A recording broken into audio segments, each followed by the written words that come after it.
अनुसार बनाए जा रहे हैं। मुसलमान लाखों बहुत कम 100% में और 10% लगते हैं और 90% सब उसी में बस आतंकवादी बनते चले जाते हैं। दाढ़ी मुल्ले पादरी ऐसे जब जो होते हैं, ये सब मुल्ले पादरी हम लोगों को भविष्य को बिगाड़ने में, अगर अच्छे के अगर जो संगत पाता तो ज्यादातर बिगड़ने के ही रास्ते जाता है और बनने के रास्ते पर वो सीधे नहीं जा सकता है। इसलिए अगर मुसलमान ज्यादातर सोचते हैं कि हिंदू जो है कि हिंदू को भ्रष्ट करके ये जो पूरा देश अपना है उसके ऊपर में कब्जा कर ले उसके ऊपर। इसलिए कुरान में लिखा है शायद उसमें कि काफिरों का मुड़ी काट कर उसपे पैसा कमाओ, वो सब पुण्य का काम होगा उससे। तो ये कौन बताया है आपको कि लिखा है? ये हम लोग को भारत का भविष्य एक छोटी सी पुस्तक है, उसमें शायद हमने पढ़ा था। इसमें लिखा है तुम काफिरों का कहा न मानो और उनसे बड़े जोरों से युद्ध करो। और उसमें लिखा है ए मुसलमानों, जब तुम काफिरों से भिड़ो तो उनकी गर्दन उड़ा दो और यहाँ तक कि जब उनका कत्ल न कर सको तो जिंदा पकड़िया तुम मजबूती से कैद कर लो। कुरान के बारे में ऐसी बात लिखा गया है जो कि हमारे वेद की विरुद्ध है। और आपको लगता है कि ये सब सही लिखा गया है? सही लिखा है। तो आप इससे अब निपटने के लिए क्या करेंगे? हम इससे निपटने के लिए आर्मी दल की एक बड़ी सेना बनाएंगे जिससे काफिरों और मुस्लिमों आतंकवादियों जितने भी हैं उस आतंकवादियों को हम जड़े छुड़ाने का उनके नाक चने चबाने के लिए हम काम करेंगे। अच्छा पड़ता है। आप भी एक किताब पढ़े हैं आतंकवाद और भारत का भविष्य? आपका कोई मुसलमान दोस्त है? नहीं। कोई मुसलमान दोस्त नहीं? मुसलमान से क्यों नहीं दोस्ती करते हैं? हमारे मोहल्ले में कोई मुसलमान नहीं है, हम मोहल्ले से दूर में। तो उनसे आपका दोस्ती नहीं हुआ? मिलेगा तो करेंगे? नहीं करेंगे, क्यों?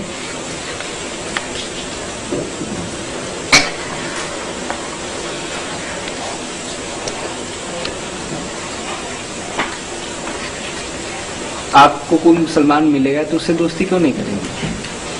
क्योंकि इस पुस्तक के पढ़ने से मुझे ये पता चला कि वो भी आतंक फैलाते हैं। तो आप मुसलमानों से दोस्ती नहीं करेंगे? नहीं। अब किताब नहीं पढ़े होते तो आप करते? जी मिलते तो। अब मिलेंगे तो भी नहीं करेंगे ना? नहीं। 2006 में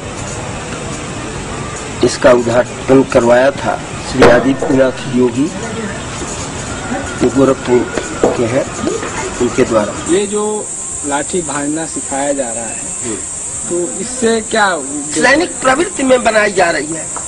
सैनिक प्रवृत्ति क्यों जरूरी है? क्यों?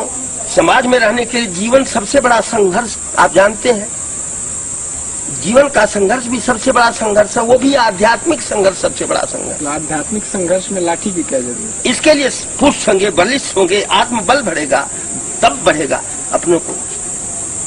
एक तो आप जानते हैं कि मिलिट्री स्पिरिट ऐसी स्पिरिट है जिसमें करना ही सिखाया जाता है। There's not to make reply, there's not to reason why, there's but to do and die. कोई भी उस पर आपत्ति नहीं करता। सैनिक जो है, जो आदेश हुआ उसका पालन करता है, चाहे महान विपत्ति का कारण भी बने। तो ये स्पिरिट में भरी जाती है। दूसरे, इसके माध्यम से अपने जीवन की रक्षा ये कर सकते हैं। इसके माध्यम से इनमें आत्मबल बढ़ेगा और शत्रुओं को भी भयभीत ये करेंगे, अपनी रक्षा भी करेंगे। इसलिए यही नहीं, लाठी तलवार और कटार सब कुछ सिखाया जाता है जो सैनिकों को। निचले स्तर पर चल रहा सैन्यकरण का ये प्रयोग गुजरात दोहराने के उद्घोष के साथ ऊपरी सतह पर भी दिखने लगा है। इसने जहां एक और मुसलमानों और पिछड़ों के मजबूत राजनीतिक समीकरण को तोड़कर पिछड़ों में उग्र हिंदुत्व के लिए आकर्षण पैदा किया है, तो वहीं मुसलमानों के एक हिस्से को सांप्रदायिक राजनीति के लिए प्रेरित किया है। क्या अच्छा लगता है आपको? योगी जी का जो हिंदुत्व का नारा है, जो राष्ट्र की एकता का नारा है, वही हमको अच्छा लगता है। इसीलिए हम उनके साथ जुड़े। लेकिन इनके ऊपर तो तमाम तरह के आरोप लगते हैं। इनके तरफ जो आरोप लगते हैं वो राजनीतिक ढांचे के अंतर्गत लगाए जाते हैं और ये तमाम पार्टियां रोटियां सेकी जाती हैं, वो अफवाहें हैं, इसका मतलब कोई माने नहीं। योगी जी राजनीतिक आदमी नहीं है। राजनीतिक आदमी तो अलग है, लेकिन तो हिंदुस्तान में जन्म हुआ है, भारत माँ के लाल है, तो भारत माँ के लाल को जो सताएगा तो हम लोग भारत माँ के लालों का दूध कमजोर नहीं है, हम लोग किसी से पीछे। मुझे हिंदू का जो समाज है वो बहुत अच्छा लगता है।